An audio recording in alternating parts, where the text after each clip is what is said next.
Kawan Lama Group menghadirkan AC, Informa, Toys Kingdom, dan Catime di Panakukang Square Makassar. Pembukaan 4 toko ini ditandai dengan pemotongan pita oleh manajemen Kawan Lama Group, Rabu, 12 April 2023. Diketahui, sebelumnya AC dan Informa telah hadir di Panakukang Square, namun tutup pasca insiden kebakaran tahun 2021 lalu.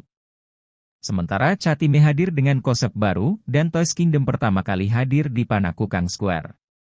Vice President Sales and Operation AC, Rinexo Widianto menjelaskan, AC hadir dengan desain interior baru. Jadi pengalaman baru bisa didapatkan konsumen atau pelanggan kita, ini lebih nyaman, jelas Rinexo. Special Reopening, AC Panakukang Square memberikan berbagai promo spesial bagi pelanggannya. Mulai dari gratis hadiah untuk pembelian dengan ketentuan khusus, diskon hemat hingga 50%, gratis shopping bag, juga promo cicilan ban dengan bunga 0%.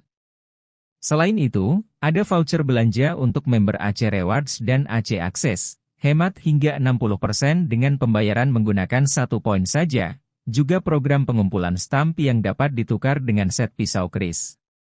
Kehadiran Informa Panakukang juga semakin memudahkan pelanggan berbelanja furnitur dan aksesoris dekorasi. Store Manager Informa Panakukang, Hendra menjelaskan, Special Reopening terdapat promo hot deals hingga 60% dengan kuota terbatas.